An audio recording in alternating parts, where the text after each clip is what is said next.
அனைவருக்கும் வணக்கம். வாழிய நலம். ஜோதிட சாஸ்திரத்துல ஆண் கிரகங்கள் அப்படின்னு எடுத்துட்டோம்னா சூரியன், செவ்வாய், குரு இது மோஸ்ட் பவர்ஃபுல்லான கெப்பாசிட்டியான கிரகங்கள். இதுல செவ்வாய் அப்படிங்கிறது ஒரு நெருப்புக்கோள் தான். அப்போ செவ்வாய் அப்படிங்கிறது ரொம்ப வேகமானது.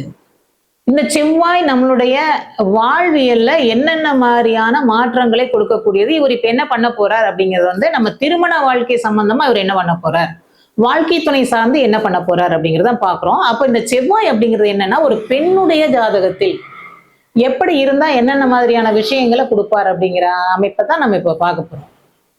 செவ்வாய் லக்னத்துல ஒரு பெண்ணுடைய ஜாதகத்துல இருக்கு அப்படின்னு சொன்னோம்னா, அந்த பெண் எந்த சூழ்நிலையிலும் தன்னுடைய கணவரை விட்டு கொடுக்க மாட்டாங்க. அது எப்படியா இருந்தாலும் சரி, தவறே பண்ணியிருந்தாலும் மூடி மறைச்சு அதை மேக்கப் பண்ணி அவர் எப்படி நல்லவர் அப்படிங்கறத ப்ரொஜெக்ட் பண்ணக்கூடிய அமைப்பு அப்படிங்கிறது செவ்வாய் லக்னத்துல உள்ள பெண்களுக்கு இருக்கும். இப்ப செவ்வாய் தோஷம் அப்படின்னு எடுத்துட்டோம்னா, லக்னத்துல இருக்கிற செவ்வாய், 2ல இருக்கிற செவ்வாய், 4ஆம் பாவகத்துல இருக்கிற செவ்வாய், 7, 8 மற்றும் 12ஆம் பாவகங்கள் இருக்கக்கூடிய செவ்வாய் அப்படிங்கிறது தோஷத்தை தரக்கூடியதுன்னு நம்ம எடுத்துக்கிறோம். இதுல ஒரு சில விதிவிலக்குகள்லாம் இருக்கு. அப்பதான் அந்த தோஷம் சார்ந்து அப்படின்னு போகாம, இந்த செவ்வாய் அப்படிங்கிறது எப்படி பெண்களுடைய ஜாதகத்துல என்னென்ன மாதிரி இருந்தா அதனுடைய விளைவுகள் எப்படி இருக்கும் அப்படிங்கிறத பார்க்க போறோம். செவ்வாய் ஆட்சி பெற்றிருந்தது அப்படின்னு சொன்னா அது செவ்வாய் தோஷமா எடுத்துக்க வேண்டியதில்லை. உச்சம் பெற்றிருந்தாலும் தோஷமா எடுத்துக்க வேண்டியதில்லை. குருவோட சேர்ந்து இருந்தாலும் தோஷமா எடுத்துக்க வேண்டியதில்லை. அதே மாதிரி நீசம் பெற்றிருந்தாலும் அது தோஷம் அப்படிங்கிற மாதிரி எடுத்துக்க வேண்டியதில்லை. இப்ப செவ்வாய் அப்படின்னா இவர் யார் அப்படின்னு சொல்லி கேட்டா, ஒரு பொண்ணுக்கு ஜாதகத்துல செவ்வாய் தோஷம் இருக்கு அப்படின்னு சொன்னா அது என்ன பண்ணும் அப்படின்னு பார்த்தோம்னா, தன்னை அடக்கி ஆளக்கூடிய, நான் சொல்றதுதான் கேட்கணும் அப்படிங்கிற மாதிரியான ஒரு வாழ்க்கை துணையை கொடுக்கும். அப்போ இந்த செவ்வாயினுடைய அமைப்புகள்ல திக்பலம் பெறக்கூடிய அமைப்பு அப்படிங்கிறது 10ல செவ்வாய் இருக்கும்போது என்ன மாதிரியான கணவன் அமைவார் அப்படின்னு சொல்லி பார்த்தோம் அப்படின்னா, தொழிலுக்கு முக்கியத்துவம் கொடுக்கக்கூடிய, நல்ல சம்பாதனை பண்ணக்கூடிய, தன்னுடைய மனைவியை ரொம்ப சொகுசா வச்சுக்கக்கூடிய, எல்லா விதமான வசதி வாய்ப்புகளும் கொடுத்து மகாராணி மாதிரி வச்சிருக்கேன்ப்பா அப்படின்றாங்க இல்லையா, அந்த மாதிரி செவ்வாய் ஒரு பெண்ணுடைய ஜாதகத்தில் 10ஆம் பாவகத்தில் திக்பலம் பெற்றிருந்தால் அந்த மாதிரியான யோகமான வாழ்க்கை, கணவனே எல்லாம் பார்த்து பாருப்பா, அவங்களுக்கு எந்த பிரச்சனையும் கிடையாது அப்படிங்கிற மாதிரி இருக்கு. எவ்வளவு பெரிய ஆளா இருப்பாங்கங்க. ஒய்ஃப் செப்பலை மறந்துட்டு வந்துட்டாங்கன்னு சொன்னா அவங்க அப்படிதான் வருவாங்க. போய் செப்பலை தூக்கிட்டு காலில் போட்டு கொடுக்கக்கூடிய கணவன்மார்கள் இருக்கத்தான் செய்யறாங்க. சரி, அப்ப அந்த திக்பலம் பெறும்போது என்ன அமைப்புன்னா, அந்த உள்ளங்கையில வச்சு தாங்குற மாதிரியான ஒரு வாழ்க்கை துணை அப்படிங்கிறது உங்களுக்கு கிடைக்கும். இப்ப 2ஆம் பாவகம் அப்படிங்கிறது தனம், குடும்பம், வாக்குஸ்தானம். இதுல நிறைய செலவினங்கள். வாக்கு எப்படி இருக்குன்னா ரொம்ப நெருப்பு மாதிரி விடக்கூடிய வாக்கு அப்படிங்கிறது. அப்ப குடும்பஸ்தானத்துல உட்கார்ந்து இருக்கும்போது என்ன ஆகும் அப்படின்னா, சுப கிரகங்கள் பார்வை இல்லை அப்படின்னு சொன்னா செவ்வாயினுடைய கிரக அமைப்பான அந்த முரட்டுத்தனம், ரொம்ப ஸ்பீடு, 2ஆம் பாவங்கிறது கடுமையான பேச்சு, கை வச்சிடுறது, இந்த மாதிரியான அமைப்புகளை கொடுக்கும். இது 2ஆம் பாவத்தில் இருக்கிற செவ்வாய சுப கிரகங்கள் குருவோ வளர்வரை சந்திரனோ அல்லது புதனோ பார்த்துருச்சு அப்படின்னு சொன்னா அதனுடைய பலன்கள் வேற மாதிரி ஆயிடும். நல்ல அனுசரணையான கணவன், நிறைய ஆபரணங்களை வாங்கி கொடுக்கக்கூடியவர், புகழ்ந்து பேசக்கூடியவர், அந்த மாதிரியான அமைப்பு. சம்பாதிச்ச பணத்தை உன்கிட்ட கொடுத்து நீ செலவு பண்ணுமா, நீ பிளான் பண்ணிக்குமான்னு சொல்லிட்டு போகக்கூடிய கணவர் அப்படிங்கிறது கிடைக்கும். 3ஆம் பாவத்துல உட்காரும்போது தைரியம், வீரியம், நல்ல ஆண் வாரிசுகளை தரக்கூடியவர், ஒரு 10 பேர், அதாவது அவர் இருக்கிற இடங்கள்ல அந்த வட்டாரத்துக்குள்ள புகழ் பெறக்கூடிய அமைப்பு, அதுக்கேற்ற மாதிரி பணம் வரவு எல்லாம் இருக்கும், திறமையானவர்களாக இருப்பாங்க அப்படிங்கிற அமைப்பு இருக்கும். கமிஷன், கான்ட்ராக்ட், இந்த மாதிரியான விஷயங்களை பண்ணி ஜெயிக்கக்கூடிய அமைப்புல இருக்கும். 4ஆம் பாவகம் அப்படிங்கிறது வீடு, வாசல், புதிய வண்டி, வாகனங்கள், இதையெல்லாம் கொடுக்கக்கூடிய அமைப்பு. ஆனா சுகஸ்தானத்துல செவ்வாய் இருக்கும்போது ஏதாவது ஹெல்த் இஷ்யூஸ் கொடுக்கும், சூடு சம்பந்தமான பிரச்சனைகளை கொடுத்துரும்.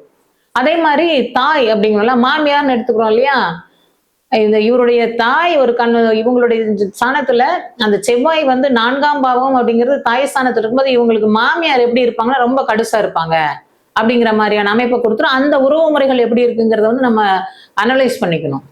5ஆம் பாவ செவ்வாய் அப்படிங்கிறது பரபரன்னு சிந்திச்சுட்டே இருக்கிறதுங்க. மனசு என்ன நினைக்குது அதை பேசுறது. நோ ஃபில்டர், ஃபில்ட்ரேஷனே இருக்கவே இருக்காது. அப்ப என்னன்னா நினைச்சதெல்லாம் பேசினா அந்த இடத்துல அமைப்பு ஸ்மூத்தா இருக்குமானா இருக்காது. உங்களுக்கு வந்து பூர்வீக சொத்துக்கள் இருக்கும், நிலபுலன்கள் இருக்கும், தோட்டம் துறவுகள் இருக்கும், நினைச்சதெல்லாம் செய்யக்கூடிய அளவுக்கு வாய்ப்புகள் இருக்கும், நல்ல உடல் பாகு இருக்கும், நல்ல ஜிம் பாடி மாதிரி வச்சிருப்பாங்க, எல்லாமே ஓகே. ஆனா என்னன்னா ஃபில்டர் பண்ணாம அவசர கதியில வந்து அந்த பேச்சுக்களை கொடுத்து விட்டுறது அப்படிங்கிறது வந்து பெரிய நெகட்டிவ் பாயிண்ட் ஆயிரும். 5ஆம் பாவங்கிறது திரிகோணஸ்தானம், நல்ல பாசிட்டிவான விஷயங்கள் எவ்வளவோ இருந்தா கூட இந்த விஷயம் உங்களுக்கு நெகட்டிவ் ஆயிரும். அதே மாதிரி 6ஆம் பாவம் எதிரிகளை துவம்சம் பண்ணிடுவாங்க, பேச்சே கிடையாது. அந்த மாதிரி 6ஆம் பாவம். அதே மாதிரி கடன், நோய், அடியாட்கள், அடியாட்கள்னு எடுத்துக்கலாம், அடிமை தொழில் செய்யக்கூடிய ஆட்கள் அப்படின்னு எடுத்துக்கலாம். அதற்கான வாய்ப்புகள், கடன், கட்ட பஞ்சாயத்து, அந்த மாதிரியான பணம் வசூல் பண்றது, இந்த மாதிரியான விஷயங்கள் அப்படிங்கலாம் ரொம்ப சிறப்பா இருக்கும். 7ஆம் பாவக செவ்வாய் அப்படின்னு சொல்லும்போது 7ஆம் பாவம் அப்படிங்கிறது காமம், கலஸ்தரம். இந்த இடத்துல குறிக்கக்கூடிய இடத்துல நம்ம செவ்வாய் இருக்கு அப்படின்னு சொல்லும்போது என்னங்கன்னா ரொம்ப முரட்டுத்தனமா கையாளக்கூடிய, தான் நினைச்சதை உடனே அடையணும் அப்படிங்கிற ஒரு ஃபோர்ஸ் அப்படிங்கிறது வந்து இருக்கும். அது வந்து தோஷம்தான். அதுக்கு ஏத்த மாதிரியான ஜாதகங்களை தான் சேர்த்தணும். அதே மாதிரி 8ஆம் பாவம் அப்படிங்கிறது ஆயுள் ஸ்தானத்தை குறிக்கக்கூடியது. அடுத்தவனுடைய சொத்து, கமிஷன், கான்ட்ராக்ட் சம்பந்தமான விஷயங்கள், நிலபுலன்கள், பிரச்சனை இருக்கக்கூடிய நிலங்களை எல்லாம் வாங்கி அதன் மூலமாக பொருள் சேர்க்கக்கூடிய அமைப்பு அப்படி இருந்தாலும் சேர்க்கக்கூடிய கணவன் அப்படி எடுக்கலாம். அப்ப என்னன்னா இந்த 8ஆம் பாவங்கிறது வெளியில ரவுடியா இருப்பாங்க, வீட்டுக்குள்ள வந்தா ஸ்மூத்தா இருப்பாங்க. இது நல்ல நிலையில் இருந்தா, குரு பார்த்தா ஆட்சியா இருந்தா, உச்சமா இருந்தா இது நல்ல நிலையில இருக்கும். அதே மாதிரி 9ஆம் பாவம் அப்படிங்கிறது தகப்பன், தகப்பன் வழி உறவுகள், ஆண் வாரிசுகள், இது எல்லாம் குறிக்கக்கூடிய அமைப்பு அப்படிங்கிறது அந்த செவ்வாய் அப்படிங்கிறது கொடுத்துரும். 10ஆம் பாவத்துல தான் அவர் திக்பலம் அறையிறார். அது நம்ம முதல்லயே பார்த்தோம். தொழில் வகையில இயந்திரங்கள், கனரக வாகனங்கள், நிலபுலன்கள் மூலமாக வருமானம், இது எல்லாத்தையும் வந்து செவ்வாய் கொடுக்கக்கூடிய அமைப்பு. 11ஆம் பாவகம் அப்படிங்கிறது என்னன்னா, அதாவது விளைபொருட்கள் மூலமாக லாபம், நீர்ம பொருட்கள் மூலமாக லாபம், நம்ம நினைச்சதை உடனடியா சம்பாதிக்கக்கூடிய அமைப்பு. அதுல சனி இருக்கும்போது, இந்த சனி கூட ராகு சேர்ந்து இருந்தாருன்னா மிகப்பெரிய பணக்காரன், திடீர் பண வருமானம் அப்படிங்கிறது ரொம்ப அதிகப்படியாவே இருக்கும். அதே மாதிரி 12ஆம் பாவம் அப்படிங்கிறது விரயம். விரயம் அப்படின்னு சொல்லும்போது சொத்து பத்துக்களை விற்கிறது, கைமாத்தி விடக்கூடியது, வண்டி வாகனங்களை மாத்தி விடக்கூடியது, புதிய ஏஜென்சி எடுக்கிறது, ட்ரேடிங் சம்பந்தமான விஷயங்கள், இதுல எல்லாம் வந்து பண வரவுகள் இவங்களுக்கு ரொம்ப நல்லாவே இருக்கும். இந்த விஷயத்துல இப்ப என்ன நமக்கு முக்கியமான விஷயம் அப்படின்னு சொல்லி பார்த்தா, அது திருமண காலங்கள்ல இந்த கணவர் எப்படி இருப்பார், பெண்ணுடைய ஜாதகத்துல எந்தெந்த இடத்துல செவ்வாய் இருந்தா என்னென்ன பண்ணுங்கிறது நம்ம இப்ப பார்த்தோம். அதே மாதிரி இந்த செவ்வாயினுடைய நட்சத்திரங்கள் அப்படின்னு பார்த்தோம் அப்படின்னா, மிருகஸ்ரீடம், அது வந்து சுக்கிரன் வீட்லயும் விடும், புதனுடைய வீட்லயும் விடும். சரியான புத்திசாலிங்க. ஏன் எப்படி போனாலும் அவங்க காரியத்துல கண்ணா இருப்பாங்க. இன்னொன்னு வந்து சித்திரை நட்சத்திரம், புதனுடைய வீடு கன்னி ராசியிலே விடும், துலா ராசிலையும் விடும். பணம் சம்பாதிக்கலாம் ரொம்ப குறிக்கோளா இருப்பாங்க, கொஞ்சம் ஹம்பிளான ஆட்களாவும் இருப்பாங்க. இன்னொன்னு அவிட்ட நட்சத்திரம், இங்கதாங்க சூப்பர். அவிட்டம் அப்படிங்கிறது சனியினுடைய வீடுகள்ல விழுது, மகர ராசிலையும் விழுகுது, கும்பராசிலையும் விழுகுது. இதுல என்னன்னா ரொம்ப ஒரு போர்சபிளான ஆட்களா இருப்பாங்க. அப்போ இந்த கணவனை அமைத்து தரக்கூடிய செவ்வாய் அப்படிங்கிறது வந்து ஒரு பெண்ணுடைய ஜாதகத்துல என்னென்ன இடங்கள்ல இருக்கும்போது இது மாதிரியான பலன்களை கொடுக்கும். இந்த வாழ்க்கை துணை செலக்ட் பண்றதுல வந்து இந்த செவ்வாயினுடைய பங்கு அப்படிங்கிறது ரொம்ப கவனமா பார்த்து கையாளக்கூடிய அமைப்பு. பொதுவாகவே செவ்வாய் அப்படின்னா முரடன், அவசரக்காரன், ஆர்மி மேன், சொன்னதை உடனே செய்யணும் அப்படிங்கிற அமைப்பை கொடுக்கக்கூடியவர். சோ இந்தந்த வகையெல்லாம் இந்த செவ்வாய் பெண்ணுடைய ஜாதகத்துல இருக்குன்னு பார்த்து அதுக்கு தகுந்த மாதிரி சேர்த்தணும்னா தான் மன வாழ்க்கை அப்படிங்கிறது வந்து சிறப்பாக அமையும். இந்த செவ்வாயோட ஒரு சில கிரக இணைப்புகள் அப்படிங்கிறது வந்து ரொம்ப பாதிப்புகளை கொடுத்துருங்க.